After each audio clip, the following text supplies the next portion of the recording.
Yo quiero ver los celulares afuera, que se vean esas bombillas, que se vean esas bombillas arriba, arriba, arriba. Marca la bombilla.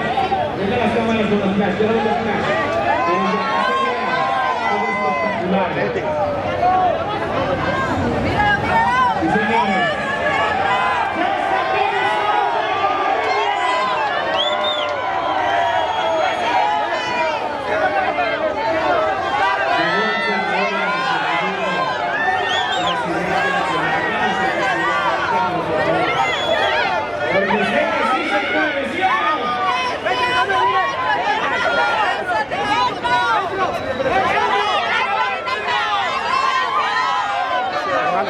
Señoras y señores,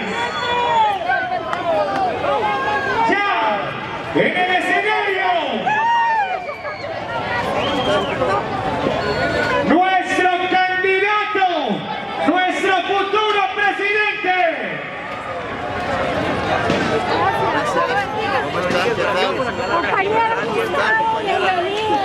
Compañero Gustavo, también pide cuesta.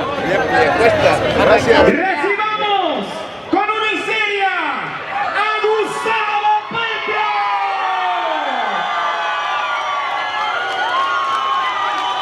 Suena, suena, arriba, arriba, arriba.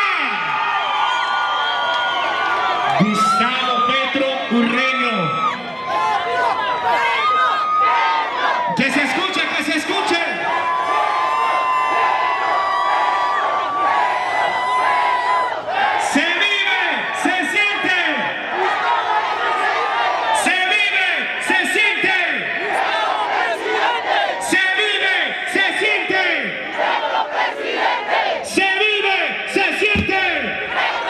Levántame las banderas, arriba, arriba, arriba, arriba. Prendan esas bombillas de los celulares. Yo quiero ver los celulares prendidos, arriba, arriba, arriba, arriba.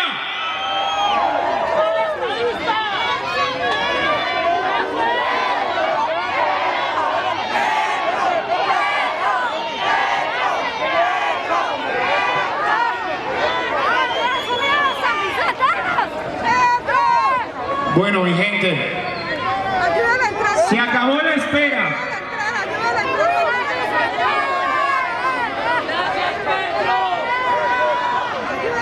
Qué bonito ver a todo Santander unido esta tarde. ¿Dónde está la gente santanderiana? Arriba, arriba, arriba. Nuestra tierra de Manuelita Beltrán.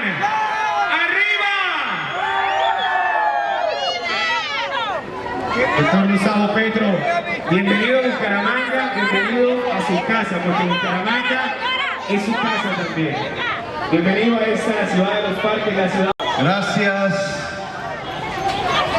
a todos ustedes por su asistencia aquí en el día de hoy en Bucaramanga, donde arranca la fuerza del cambio en Colombia.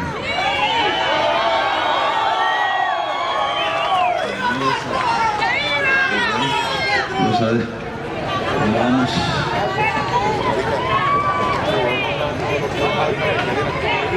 Venimos a proponerles un cambio. Venimos a proponerles un pacto. Porque se apaga. Un pacto con dos objetivos. Uno, que Colombia cambie. Dos, que los corruptos se vayan para la cárcel.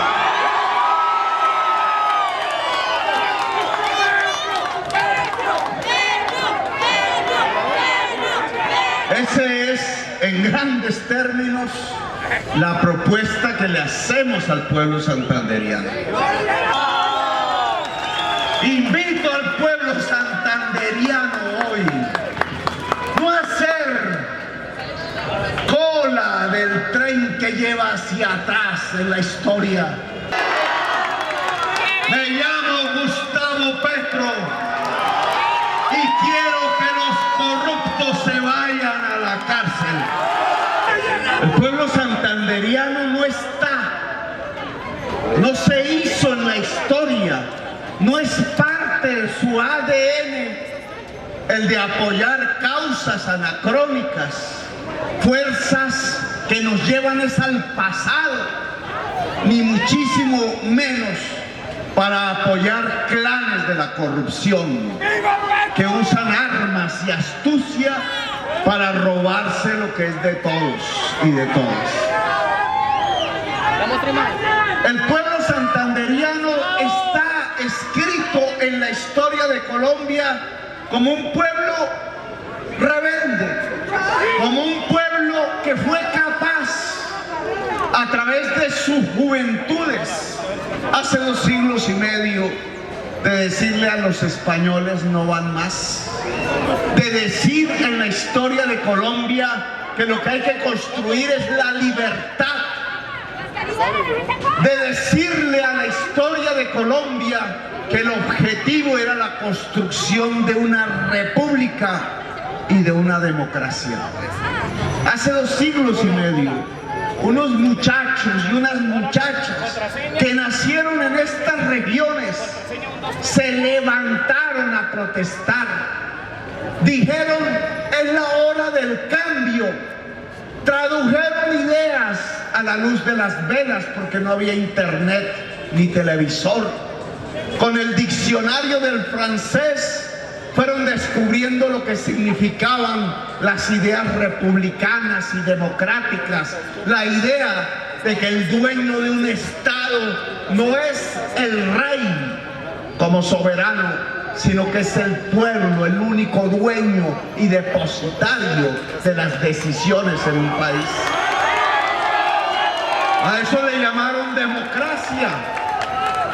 Fueron muchachos y muchachas, en ese entonces no se llamaban santanderianos, pero nacidos en esta región, quienes le dieron un ejemplo a Colombia, incluso sobre su propia vida. A uno de ellos lo descuartizaron con los caballos. Y ahora me pongo yo a pensar, 2 siglos y medio después, si no hay otros muchachos y muchachas que en toda Colombia están haciendo exactamente lo mismo. Le están diciendo a Colombia que llegó la hora de cambiar, que el país no puede seguir así. Ya no traducen los libros del francés y las ideas a la luz de las velas, sino que usan el internet, la televisión, pero están diciendo lo mismo a sus padres, a sus madres, a toda la sociedad. Colombia tiene que cambiar, no hay otra posibilidad si queremos seguir siendo una república, si el sueño de esa primera juventud de hace 2 siglos y medio no se esfuma y se puede volver una realidad. Igual que aquellos que descuartizaban con los caballos, ahora también los descuartizan.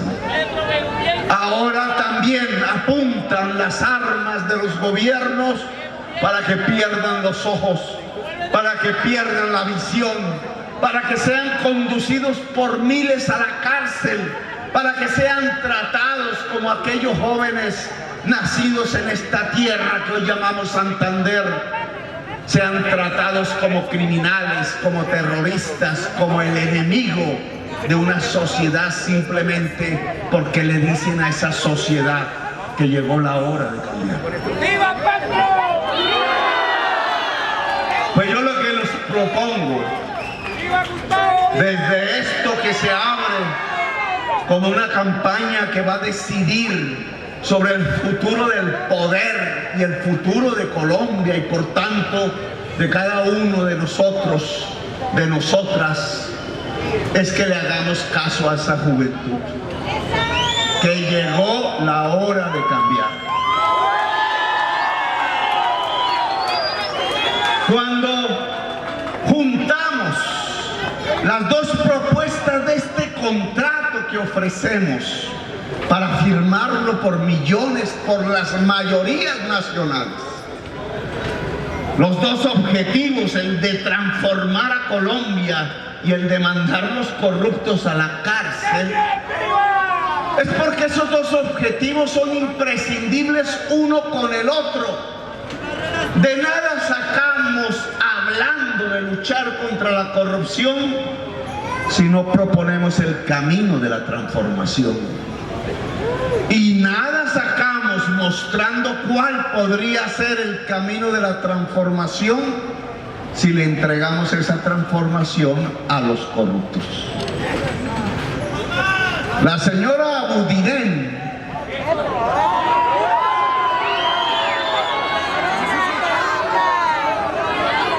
tenía en su ministerio, y hay que reconocerle a Duque sus cosas, no todo es malo, que la idea era excelente. La posibilidad de que la familia campesina tuviera internet y el niño y la niña campesina pudieran estudiar en su casa en tiempos del virus. Pero le entregó Duque el programa bien intencionado a los ladrones, a los amigos del señor Char, y se robaron la plata. Los dos objetivos son imprescindibles. De nada tenemos un dirigente, de nada sacamos. Sí, un dirigente les dice a ustedes y arranca en aplausos una multitud diciendo que va a mandar a la cárcel a los corruptos, pero no tiene idea de cómo llevar el país a un buen puerto. No tiene idea de cuál es el camino de las transformaciones de Colombia.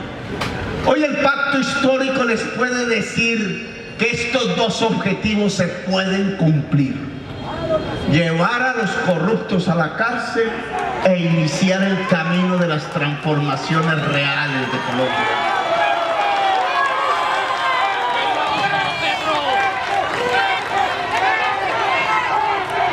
¿Y qué transformaciones? ¿Cuál es el camino? ¿Para dónde podemos llevar el país?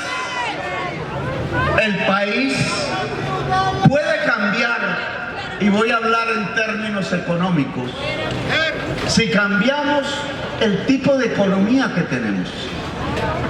La economía que tenemos está basada en el petróleo, el carbón y la cocaína. Dejó en el pasado, en el siglo XX, la economía que teníamos basada en el surco, el sol y el asadón. Ya no es el café el sinónimo de Colombia. Lamentablemente, el sinónimo de Colombia hoy en el mundo es la cocaína. ¿Qué pasó?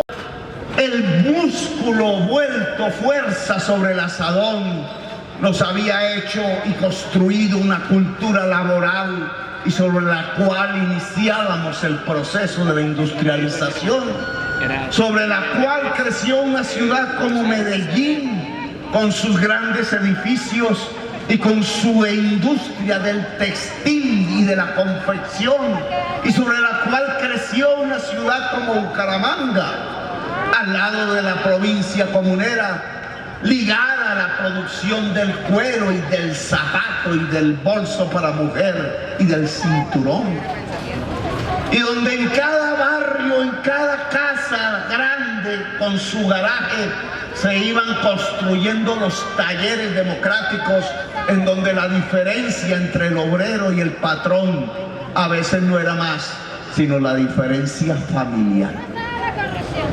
Una industria democrática que garantizó que ciudades como Bogotá, con sus barrios talleres ligados a la agroindustria, y ciudades como Bucaramanga, alrededor de barrios talleres en donde se producía el zapato, y que garantizó que los niveles más bajos de pobreza estuvieran en cabeza de Bucaramanga primero y de Bogotá después. ¿Qué pasó con ese mundo del trabajo, de la agricultura y de la industria que empezaba a ser Colombia? hoy ya no existe. Hoy está en pleno proceso de destrucción. Hoy Bucaramanga está deteriorada, no solamente física, sino socialmente. Hoy 1 millón de bogotanos solo en un año pasaron a la pobreza, cuando nosotros fuimos capaces en un solo gobierno de sacar 500.000 de personas de la pobreza. Hoy el hambre es la reina de la ciudad. Hoy la inseguridad, el robo del celular y de la cadena y del bolso tiene una raíz que no es más que el crecimiento del hambre en la gran ciudad colombiana. El hambre se enseñorea de los espacios urbanos y de los espacios rurales. Hoy lo que tenemos es la crisis de una economía que se basó en lo que era insostenible, en lo que no era renovable, en lo que depredaba tanto a la naturaleza como al ser humano. La economía colombiana se basó precisamente en aquellos materiales que pueden producir la extinción de la especie humana, el carbón y el petróleo, y se basó en aquello que puede depredar al ser humano matándose los unos a los otros, la cocaína. En el año 2013, esta sociedad a través de su Estado recibió 32.000 millones de dólares en petróleo, 8.000 millones de dólares en carbón y 15.000 millones de dólares en cocaína. En los mejores tiempos del café apenas si logró 6.500 millones de dólares. Y los economistas de Bogotá, del poder de los ministerios, nos dijeron, construyendo matemáticas y discursos hermosos, que esa economía era la más adecuada para Colombia y que teníamos que depender entonces del petróleo, tal cual los venezolanos del carbón. Y no lo dijeron, pero lo creyeron, de la cocaína. No, porque un policía me pegaron en San Vicente.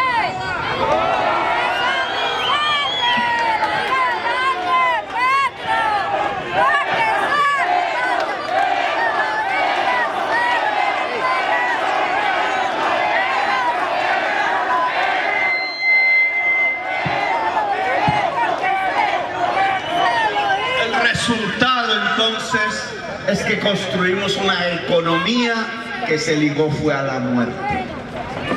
La muerte de la humanidad, como nos dice la ciencia, no es la maximización del bienestar social. Lo que el mercado nos creó fue especializarnos en lo que puede acabar la humanidad. No podemos seguir sosteniéndonos así. Los presidentes del mundo, de todos los países, se reúnen ya 26 veces el poder público mundial a mirar de qué manera la humanidad se puede escapar del petróleo y del carbón, porque reconocen que lo que dice la ciencia es cierto.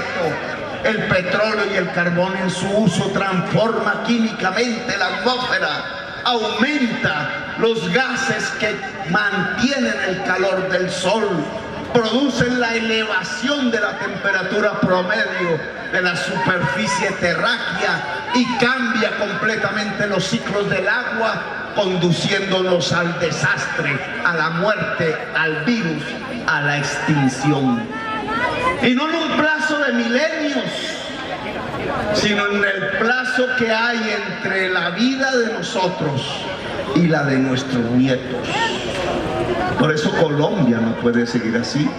Esos presidentes reunidos, unos más radicales que otros, establecieron tiempos para que llegue el final del petróleo y del carbón.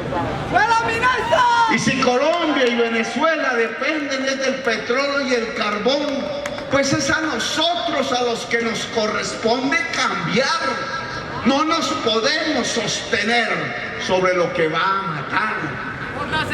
Nosotros en Colombia tenemos una ventaja sobre nuestro vecino.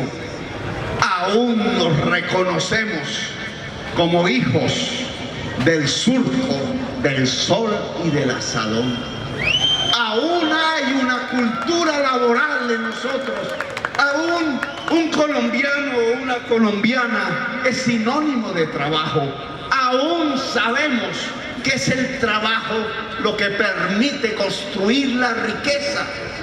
Y sobre esa base histórica y cultural que es la sociedad colombiana, podemos transformar entonces esta economía mortal, raquítica, generadora de desigualdad, por una economía productiva, generadora de riqueza. La madre de la riqueza es la naturaleza y el padre es el trabajo. Y el padre se ha transformado. En el siglo XXI el trabajo ya no es el músculo, el trabajo es el cerebro. Por eso la propuesta de transformación que hacemos es salir de una economía extractivista, pobre en trabajo, pobre en riqueza, rico en dólares, pero dólares que terminan financiando la importación y el endeudamiento del Estado. Esos 50.000, 65.000 millones de dólares del año 2013, cada año recibidos, sirvieron solo para dos cosas: para financiar la importación inmensa en esa misma cantidad de mercancías como el maíz, como el arroz, como la papa, como el frijol, mercancías como la camisa y el pantalón y los zapatos, mercancías como el televisor y la moto y la bicicleta y la nevera, mercancías que se podían producir en Colombia y sirvieron de base también para que el Estado se endeudara más, para hacer las 4G, endeudados para hacer carreteras. En el primer caso, la importación lo que hizo fue destruir los puestos de trabajo que había en la agricultura colombiana, en la agroindustria colombiana y en la industria colombiana. Ya ni siquiera la industria del calzado está en Bucaramanga. Se quebró por las importaciones chinas y muchos de los capitales se fueron hacia Cúcuta a aprovecharse de una mano de trabajo esclava y barata, que era la del desespero de la inmigración venezolana. Por eso hay hambre en Bucaramanga, por eso hay un deterioro social en Bucaramanga, por eso los niveles de pobreza aumentaron en Bucaramanga. Hemos perdido la base de la industria democrática que había en Bucaramanga. La política de Duque terminó arruinando y expropiando al pequeño empresario y empresaria de Colombia. 600.000 empresas quebraron, de 1.800.000 en un solo un año. ¿Quién era el expropiador? No era Petro, era Duque. Duque expropió a 600.000 empresarios de sus empresas. Hoy producir entonces significa escaparnos de ese mundo del petróleo y del carbón. Si lo que ha servido es para financiar la importación de lo que podemos producir en Colombia, entonces lo prioritario en una economía es producir eso que podemos hacer en Colombia. Eso implica millones de puestos de trabajo, implica el crecimiento del empleo en Colombia, implica que no solamente reconocemos que somos hijos y nietos del músculo, del sol y del asadón, sino que también podemos, a partir de la agricultura poderosa, industrializar a Colombia. Nuestro camino no es la extracción Nuestro camino es la producción y la producción es la base de la riqueza. El otro camino, el otro resultado de esos 65.000 millones de dólares al año que nos hicieron sentir ilusoriamente como ricos en la tierra, que aquellos que podían viajar al Showgrass en el estado de la Florida de los Estados Unidos de América podían creer cuando el peso tenía un valor respecto al dólar de 1.500 pesos por dólar, que podíamos comprar cualquier cosa en esos centros inmensos del mercado mundial, que éramos ricos. Y era una simple ilusión. Con esos dineros el Estado se endeudó. Allá en el año 2011, si dividimos la deuda pública entre el número de habitantes, cada uno de nosotros nacía con 5 millones de pesos de deuda vía Estado. Hoy, unos años después, no alcanzan a ser 10. La deuda por cada colombiano es de 21 millones de pesos. Cada familia de 5 miembros tiene 100 millones de pesos de deuda a través del endeudamiento del Estado, porque eso solo se puede pagar con el trabajo de la familia colombiana. Se endeudó el Estado, se sobreendeudó el Estado, contrató las grandes obras, muchas de ellas aún inconclusas. Santander sí que puede mostrarlas.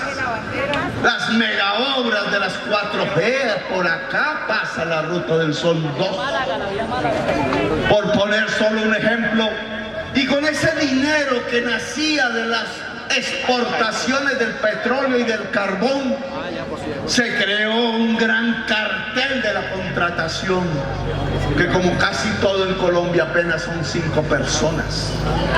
Los dueños de las carreteras son 5, dueños de 168 peajes y van por más.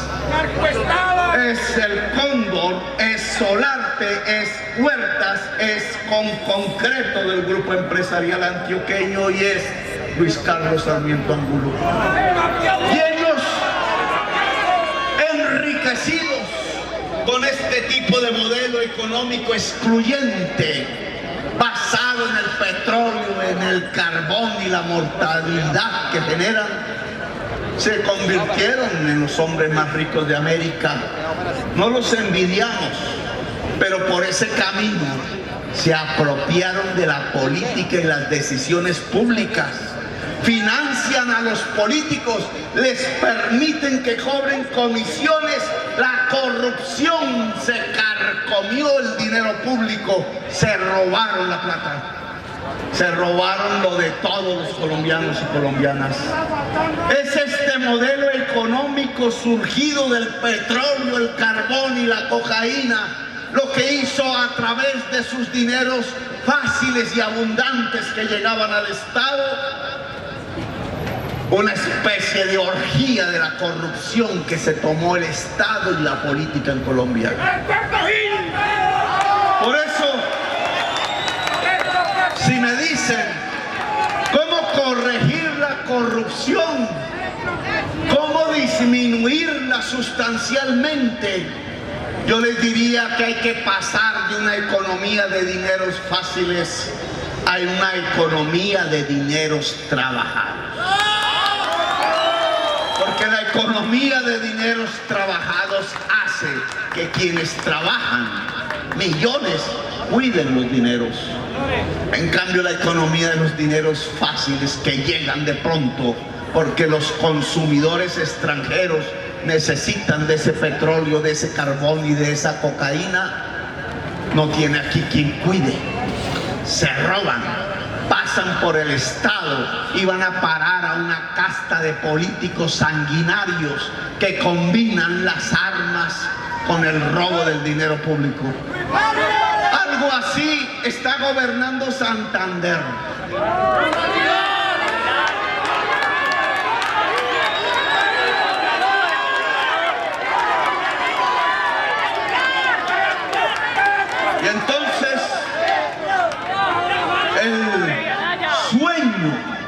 de los muchachos y muchachas de allá, de Charalá, de Mogotes, del Socorro, de hace 2 siglos y medio, por los que dieron su vida y se arriesgaron y salieron en marcha. ¿Qué diría hoy RCN de esos muchachos? Que son terroristas, dirían. Que está bien que los descuarticen, que los metan en la cárcel, dirían.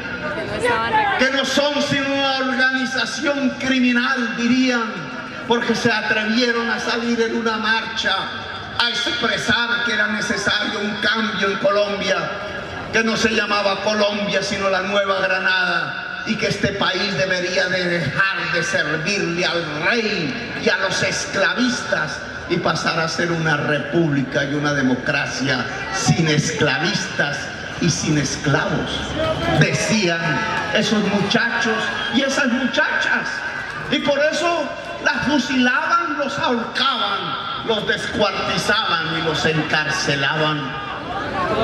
Ahora los muchachos y las muchachas de hoy nos están diciendo lo mismo. Y en nuestras manos, las de ellos, las nuestras, las de sus padres, las de sus mamás, está la posibilidad de arruinar esos sueños o de volverlos realidad. El pacto histórico les propone volverlos realidad.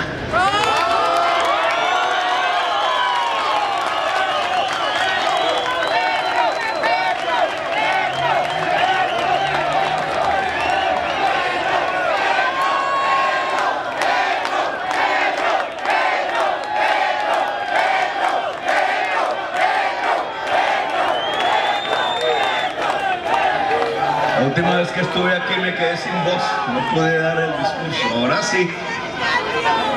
Así que nos tocó aguantarnos.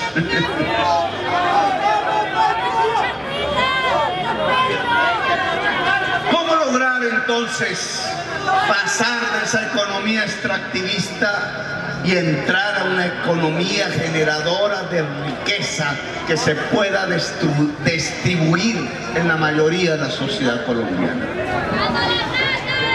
Les propongo 2 mecanismos. Uno de corto plazo, rápido, el primer día de la presidencia de Colombia, del cambio. En el primer día, el presidente de la República, Gustavo Petro, se levanta temprano y firma un decreto.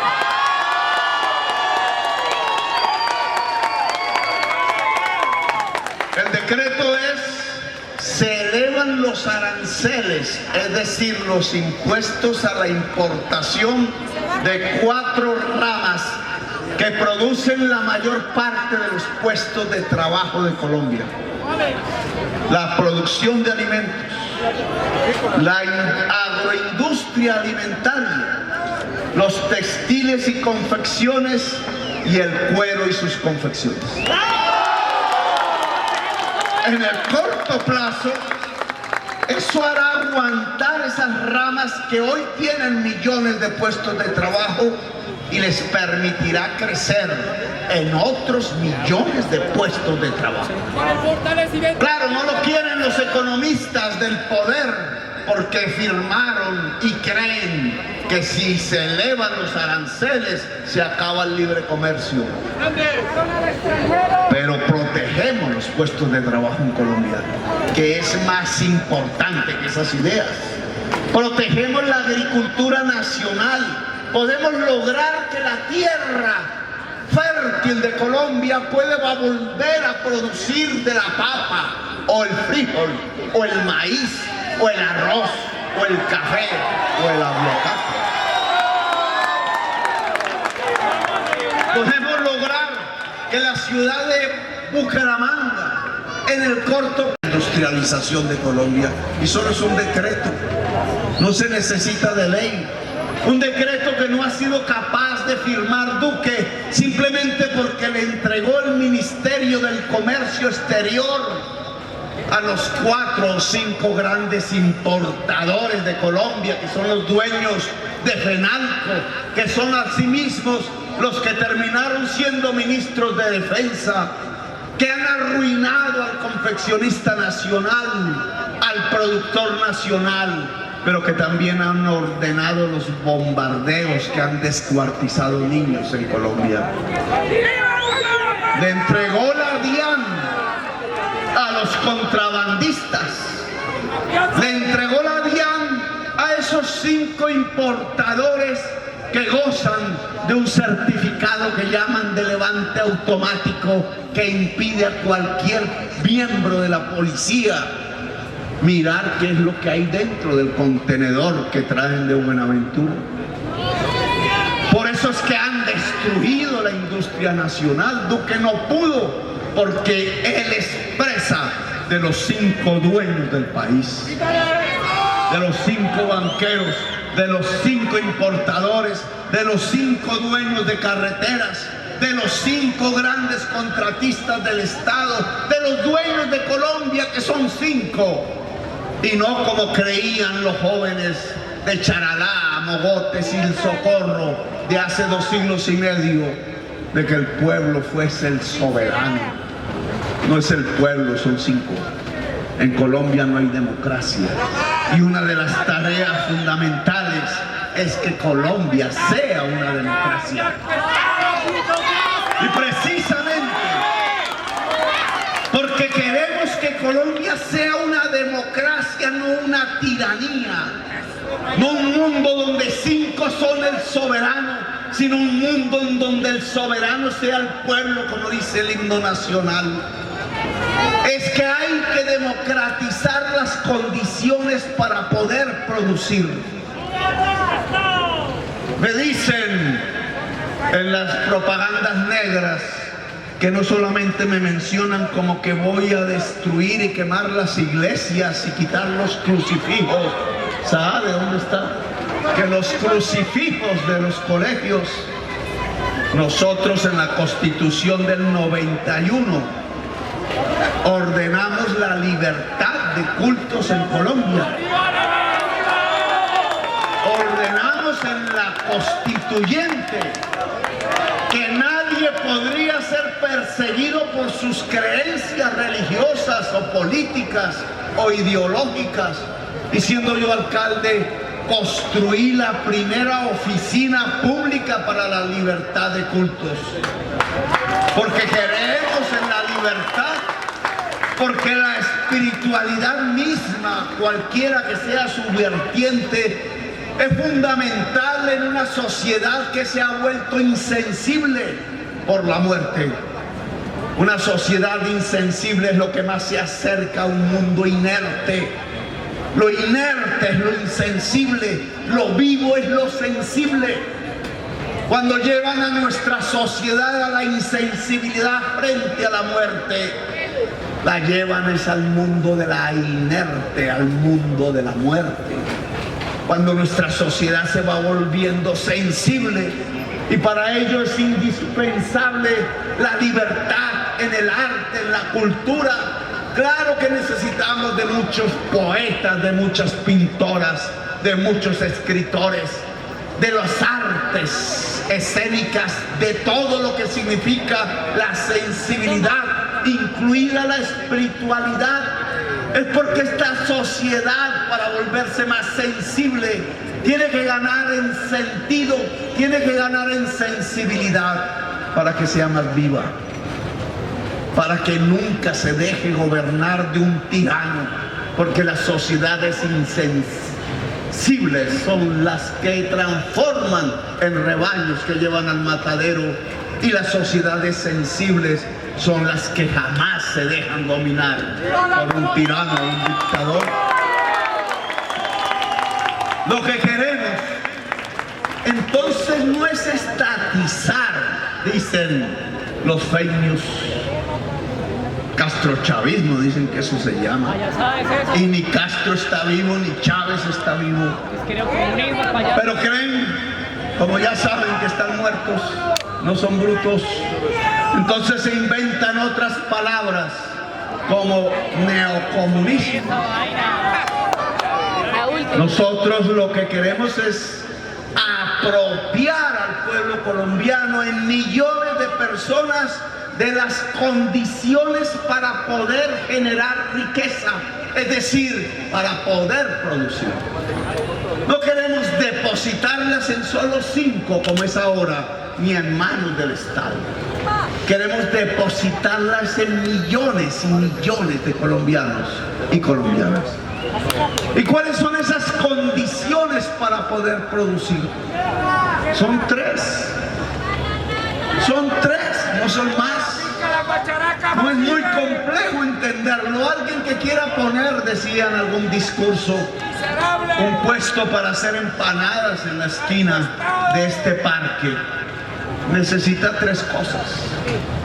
Necesita un espacio donde ponerlas.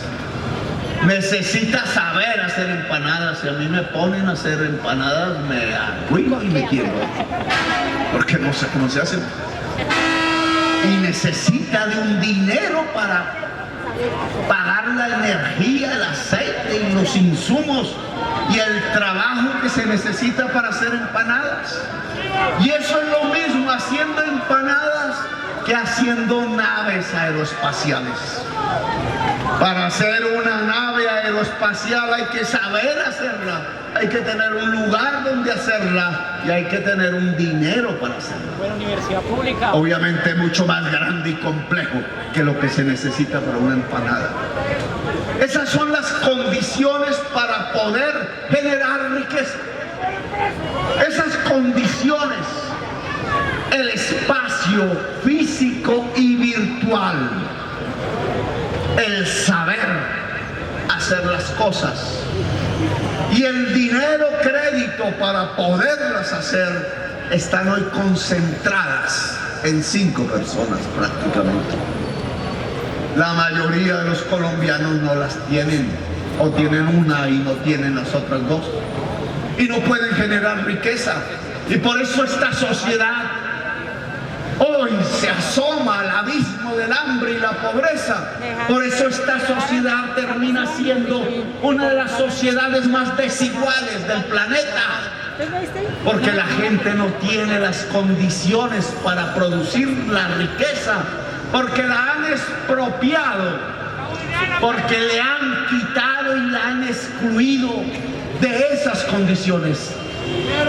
Y lo que quiere hacer el pacto histórico entonces, y de ahí las rabias que nos generan, las rabias y los odios que tratan de atacarnos una y otra vez, que tratan de acallarnos, es porque queremos democratizar las 3 condiciones para generar la riqueza.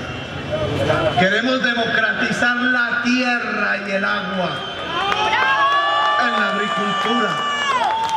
Queremos democratizar realmente la conectividad, no para que se las abundinen. Que la gente pueda gozar del espacio virtual, que no solamente sirve para el chisme o la comunicación familiar o la pornografía, sino que sirve para producir riqueza. El espacio debe ser de la gente, la tierra fértil debe producir alimentos y no ser simplemente un caprichoso instrumento de poder. Cuánta tierra tienes, cuánto poder, es el mensaje feudal de los hijos y nietos de los esclavistas que aún siguen gobernando a Colombia y que tratan de ver en la tierra el mundo del poder y no el mundo de la producción. Nosotros queremos que esas 15 o 22 millones de hectáreas de tierra fértil que tenga Colombia produzcan arroz, maíz, cereales, produzcan papa y café, produzcan el fique, este fique que se consideraba cosa del pasado y que ahora es absolutamente fundamental, porque es lo que puede reemplazar el plástico que indudablemente nos lleva hacia la muerte. El fique, que no solamente es sembrar sembrar las pencas, sino que hay que coger esas hojas, etcétera, meterlas en una máquina y producir este tipo. Mochilas, zapatos, los nuevos empaques que se necesitan en el mundo y que podemos empezar por Colombia, y de las que eran expertos y expertas, los hombres y las mujeres de Santander. Esto se llama agroindustria. Este simple bolso que aquí tengo y que me regalaron en San Gil esta mañana es una demostración práctica de lo que estamos proponiendo, porque la modernización agraria lleva a la industrialización. Esto es industria manufacturera, pero también es agricultura. Si el agricultor directo es el dueño cooperativo en una región de muchos productores y productoras de fique, de las máquinas para trabajarlo industrialmente, ese productor agrario, campesino, campesina se vuelve más rico. Ese pequeño o mediano empresario tiene a través del valor agregado una generación de mayor riqueza. Ese no es el modelo de Venezuela, tampoco el de Cuba. Ese es el modelo de Nueva Zelanda. Es un modelo que enriquece al productor directo agrario y lo vuelve agroindustrial y lo puede volver un poder, y esa generación de riqueza puede darnos la base de una nueva prosperidad. Poder desarrollar la agricultura y la industria es fundamental en Colombia, y para ello no solamente hay que democratizar el espacio, sino el con qué producir. El con qué es la plata, el dinero, y los ladrones bien dicen que el dinero está en los bancos. Si los dueños de los bancos, que son 5, le entregan el dinero de los ahorradores, que es público, a sus 5 clientes, que son sus amigos y a veces ellos mismos, entonces excluyen a la mayoría del pueblo colombiano de una de las condiciones para poder generar riqueza. Lo excluyen del crédito. Piensen ustedes que seguro la señora de las empanadas que mencionaba, si se pone en la esquina de este parque, en un espacio que le permitan y la policía no la saque, va a tener que buscar un dinero para comprarse la harina y el aceite y la paila y la energía, y no va a ser el señor Luis Carlos Sarmiento el que le preste el dinero a la señora de las empanadas. Lo va a encontrar por ahí, pero ese por ahí es la mafia que le va a entregar el dinero para lavar sus dólares al 10% diario de interés. Pero en Lebrija, ¿para qué coman? Y el 10% diario de interés no permite que aquí pueda crecer la producción. Lo que permite es que la economía popular, que un Estado debería fortalecer, se ponga al servicio de las organizaciones criminales que empiezan a controlar la población a punta de extorsión, a punta de agiotismo, a punta de revólveres en la cabeza, a punta de muertos. Si nosotros democratizamos el crédito, y para ello entonces los 5 banqueros privados de Colombia, a los cuales no le vamos a expropiar ni una sola sede bancaria, tendrán que acostumbrarse en primer lugar a pagar los impuestos. Y en segundo lugar, a permitir la competencia, porque vamos a crear bancos públicos, porque vamos a fortalecer cooperativas financieras. Ya qué bien que los santanderianos y santanderianas sí saben de hacer cooperativas. Vamos a fortalecer incluso al tendero del barrio para que sea parte de un sistema financiero. ¿O acaso el tendero no fía? El tendero que fía es un banquero, pero es un banquero popular, que conoce a sus clientas, que sabe quién es buena paga, que le fía ante las circunstancias del hambre y recupera lo que fió. Es parte, él es un banquero, pero es un banquero del pueblo. Podemos fortalecer esa economía popular a partir de una irrigación del crédito, que es la segunda condición para generar riqueza en Colombia. Y hay una tercera: saber hacer las cosas. Hace poco estuve en una fábrica de confecciones en Bogotá. Iba a entrar en una en Medellín, pero los paoles me habían organizado en el hueco la manera de no poder entrar.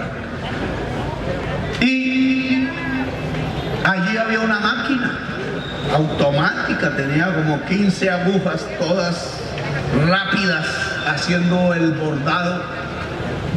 Y esa máquina era francesa. Y le pregunté al dueño de la empresa: bueno, ¿y esa máquina la podemos hacer en Colombia? Me dijo que no. Porque esa máquina resume las matemáticas, la informática, la química, la física, las ingenierías, casi todas. Una máquina que es en el fondo un resumen condensado del conocimiento complejo de una sociedad. La francesa en ese caso podría haber sido la japonesa o la de Corea del Sur. Ellos son ricos por el conocimiento y nosotros somos pobres por la falta de conocimiento.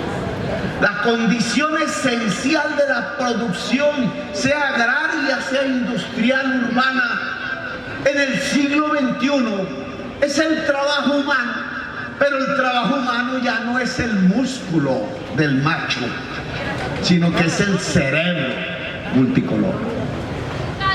Por eso las sociedades pueden volverse democráticas hoy, porque el mundo del trabajo ya no le pertenece exclusivamente al hombre, dado que el cerebro de un hombre y de una mujer son iguales, dado que el cerebro de una persona de color oscuro o café con leche o blanca o amarilla son iguales, dado que el cerebro humano de un irlandés, de un francés o de un japonés con el de un colombiano son iguales. El cerebro quizás es el órgano más democrático de la existencia humana. Y el cerebro es la base del conocimiento. El trabajo del siglo XXI es un trabajo intensivo en el saber y el conocimiento.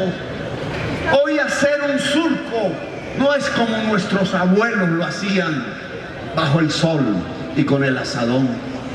Hoy un surco se puede hacer con GPS y sale completamente recto. Y el tractor incluso se puede mover solo. Y eso permite la mecanización agraria. El día en que nosotros podamos hacer esas máquinas, seremos ricos.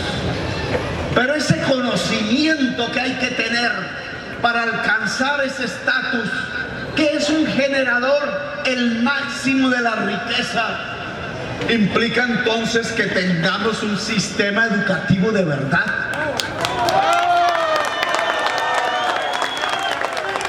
Implica que esa idea que volvió realidad Uribe de cambiar la orden de la Constitución y de la constituyente, que ordenaba que los ingresos para financiar la educación crecieran más rápido que el mismo presupuesto nacional, y que él cambió para sacar dinero del presupuesto nacional, no para abrir escuelas, no para abrir sedes universitarias, sino para comprar tanques y bombas. Y que muchos de esos hijos, muchachos y muchachas que no pudieron entrar al estudio, terminaron siendo precisamente asesinados por esos tanques y esas bombas, descuartizados. Que un camino así no puede ser sino un camino del suicidio. Que un padre padre o una madre de familia no puede aplaudir que el dinero público termine no abriendo una escuela, sino abriendo un cuartel de donde salen las órdenes para asesinar a sus propios hijos. Que un padre o una madre de familia no pueden permitir, sino que sus hijos, como lo haría él mismo y ella misma con sus ingresos, puedan tener las oportunidades de la vida y no el cierre mortal de la vida. Y alguien dirá por ahí de las extremas derechas: uy, Petro ya dijo en la plaza de Bucaramanga que había que acabar con la policía y el ejército, nuestros héroes. Y yo tendría que decirles: no, yo lo que quiero es que los miembros de la policía y del ejército no vivan en un cuartel, sino que pasen por la escuela y en la universidad.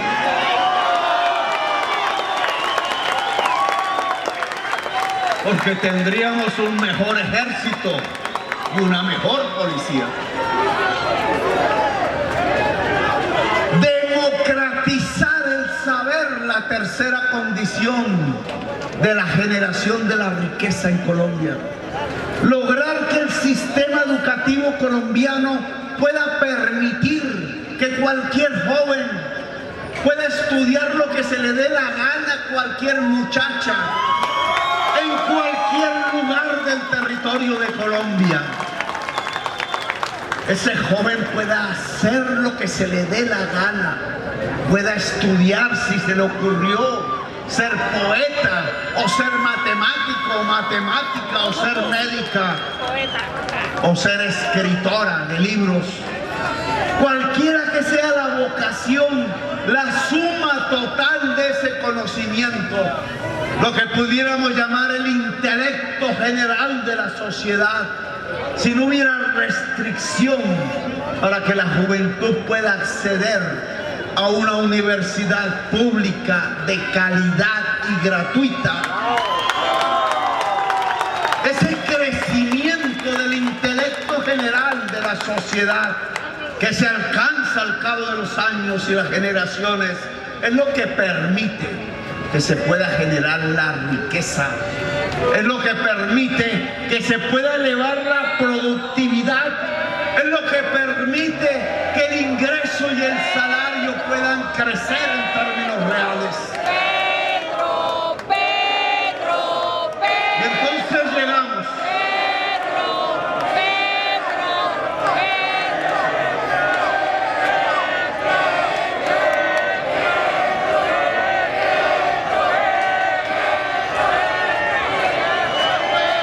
Y entonces llegamos a la propuesta central del pacto histórico: democratizar las condiciones para generar la riqueza, el espacio, el saber y el crédito. No es propia, sino que apropia a la sociedad colombiana de poder generar el trabajo y la producción. No estamos pensando en un Estado productor, pero tampoco estamos pensando en 5 monopolios que se quedan con todo. Estamos pensando en millones y millones de colombianas y colombianos que puedan ellos mismos, asociados, colaborando entre sí, juntando cerebros y esfuerzo, producir la riqueza. Es apropiar a la sociedad, es entregarle la conducción del territorio y del Estado, es construir una democracia. Es el nombre, entre otras cosas, de la paz. Es un pacto histórico para poder convivir en esta tierra hermosa. Es un contrato social entre gente diferente. No puede hacerse un pacto entre la gente igual. Por eso no me gusta usar en estas estéticas de la política el uniforme, el color único, porque el pueblo colombiano no tiene un color único, es multicolor. Por eso tenemos que entender que no es el sectarismo sectarismo y el odio, el pensar que yo pienso lo correcto y los demás lo incorrecto, que el mundo se divide entre los puros y los impuros no tienen derecho. De hecho, yo soy un impuro. Que la diferencia es la base de la riqueza, que aquí sí se puede juntar no solamente las etnias multicolores y las culturas y las regiones diferentes, que se pueden juntar las maneras de pensar diferentes. Mandela es guerrillero comunista. Mandela supo decir al final de sus días, de su periplo histórico, que el sectarismo, que el odio, que los dirigentes que usan el sectarismo y el odio solo pueden destruir estados, pero que en cambio el dirigente o la dirigente que use la reconciliación puede construir una nación. Eso es el pacto histórico. Nosotros aquí no queremos sectarismos y odios. Pero hay muchos dentro de la campaña. Los señores y las señoras del uribismo, bienvenidas. Bienvenidos. Aquí no vamos a usar el mismo método del uribismo. Fuera, dicen, fuera el que piensa diferente. No solamente dicen fuera, sino que lo matan. El sectarismo y el odio en la historia de Colombia ha llevado a la violencia y al fratricidio. Por eso hay que entender que el pacto histórico es un pacto entre diferentes. Aquí se puede juntar un Petro que se leyó los 3 tomos del Capital y un Sade que se leyó la Biblia. Y yo puedo encontrar en la Biblia, en el libro del Apocalipsis que me gusta, las circunstancias que están aconteciendo hoy a la humanidad. Y puedo encontrar en el 3er tomo del Capital el descubrimiento de las leyes que nos han llevado al cambio climático, que es el Apocalipsis del que hablaba la Biblia. No son excluyentes. Son formas diferentes del pensar de la historia de la humanidad, que al final son los puentes que nos permiten sobrevivir. He mencionado muchas veces que queremos aquí el liberalismo, que no hay contradicción entre el sistema de ideas que generó la humanidad alrededor de la defensa de los derechos individuales y la defensa del individuo frente al Estado, que es lo que llamamos liberalismo, del sistema de ideas que creen los derechos colectivos y los derechos de la naturaleza, que es lo que llamamos progresismo. No hay una contradicción fundamental. La Constitución del 91 es un pacto entre los defensores de los derechos del individuo frente al Estado y los defensores de los derechos colectivos y la naturaleza, y la Constitución puede aplicarse bajo esa agenda. Como no es una contradicción darle un homenaje a un señor como Álvaro Gómez Hurtado, un señor que de joven, educado en el fascismo, erigía discursos bajo los cuales se terminaron asesinando los colombianos simplemente porque había una corbata azul o porque había una corbata roja. Aún quedan los pueblos en Cundinamarca, yo creo que en Santander, en donde todas las puertas están pintadas de rojo o todas las puertas están pintadas de azul, porque los que tenían el otro color tuvieron que irse o fueron asesinados. No, un señor como Álvaro Gómez Hurtado en su existencia se fue transformando, fue adquiriendo la experiencia humana que lo llevó al lado del M-19 a decretar la derogatoria de la regoda Constitución de 1886 e instaurar como padre constituyente la Constitución Democrática de 1991. ¿Qué decimos de él? Que fue asesinado al poco tiempo, que porque fue lo que fue, entonces no teníamos nada que hacer con él. Pues esa alianza generó la Constitución del 91. Y yo me niego y me resisto a través de mi sistema de ideas, de mi manera de entender el mundo y las cosas, a que tenga que producir un movimiento que de nuevo vea la política como una venganza y no como una reconciliación, que de nuevo excluya a colombianos y colombianas porque votaron por Uribe o porque fueron esto u lo otro. Aquí el ataque no está sobre las personas. Aquí lo que discutimos son las ideas y las propuestas. Yo no tengo nada contra el señor Rodolfo Hernández. Lo invito a que discuta propuestas. Y lo invito a que me acompañe a llevar a los corruptos a la cárcel. Para ser socializados, no para vengarnos.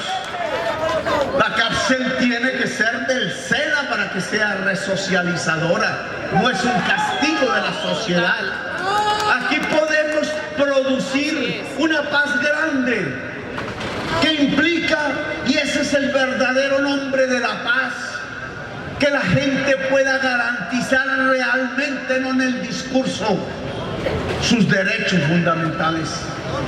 La paz es los derechos de la gente, lo que permite convivir en paz durante una era de paz. Es que la gente pueda tener pensión, salud y educación y pueda vivir.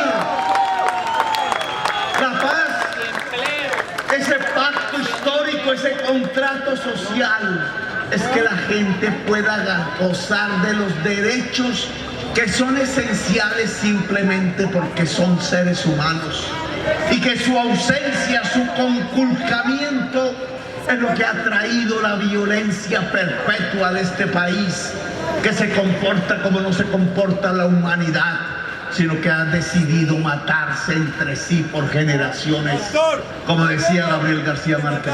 Hablemos de Navidad, doctor. Por eso,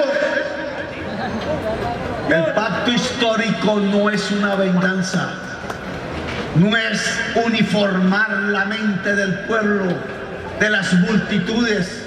No es utilizar la política como venganza, sino como reconciliación.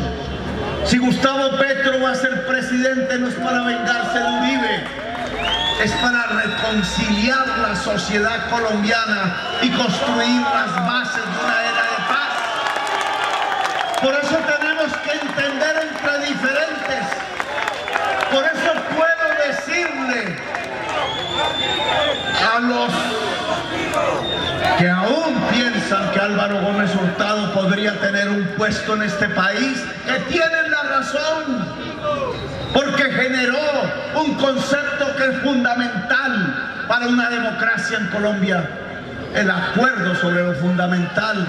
Y por eso podemos decirle al liberalismo atmosférico, mire esa palabreja, ese liberalismo que es cultural dentro del pueblo, que recuerda grandes jornadas de transformación nacional, que podemos decirle a ese liberalismo que intentó hacer la revolución en marcha, que planteó bajo López Pumarejo una reforma agraria para hacer la tierra productiva, que planteó un pacto entre obreros y trabajadores a través del incremento de la productividad y la industrialización de Colombia, que planteó la sustitución de importaciones, que planteó una reforma agraria, que planteó una democracia y hundieron la llamada revolución en marcha en sangre de liberales.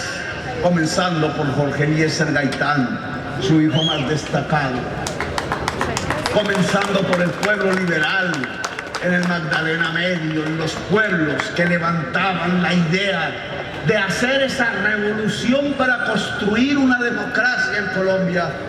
¿Cómo le vamos a decir a esa corriente de la historia de Colombia que no tienen derecho a entrar al pacto? Tienen todo el derecho. Por eso he convocado al liberalismo a que traiga sus banderas rojas, a que con nosotros llene la plaza pública, a que vuelvan a sentir que desde hace años no lo sienten, el calor del pueblo y de la multitud, que vuelvan a ubicarse en el sentido que toca, que es el de la transformación democrática, o en las palabras de Jorge Eliezer Gaitán, las de la reconstrucción moral y democrática de la República. Juntarnos para hacer mayorías, juntarnos para hacer poder, no para quedarnos en una esquina leyendo libros solamente. Juntarnos los puros y los impuros, los torrentes de la sociedad colombiana, para poder generar el cambio que soñaron hace 2 siglos y medio los muchachos y las muchachas que nacieron en Mogote, Chalalá y El Socorro. Invito al pueblo santanderiano hoy no a hacer cola del tren que lleva hacia atrás en la historia, no volver a repetir el voto por el clan corrupto, no volver a utilizar el voto por quien sueña con descuartizar al joven, con quienes quieren mantener el país en la guerra perpetua. Invito al pueblo santanderiano a recuperar ese espíritu que lo volvió la vanguardia que hizo construir la República Independiente de Colombia. La insurrección comunera. El pueblo que gritó basta ya, abajo el mal gobierno. El pueblo que fue capaz de decirle a quienes nos llamábamos neogranadinos en ese entonces que era posible un sueño, que era posible dejar de tener un rey y un tirano, que era posible ser libres e independientes, que era posible construir una república, que era posible construir una democracia. Eso nos dijeron esa generación de jovencitos y jovencitas que nacieron en las actuales tierras de Santander. ¿Por qué no recobrar ese espíritu? ¿Por qué no recobrar ese alma libertaria? ¿Por qué no ponerse al frente del tren que lleva al futuro? La posibilidad de construir una senda posible, la posibilidad de construir una república democrática. ¡Que viva Bucaramanga humana! ¡Que viva el Santander humano! ¡Que viva el pacto histórico y la Colombia humana! Me llamo Gustavo Petro y quiero que los corruptos se vayan a la cárcel. Gracias, muy amables.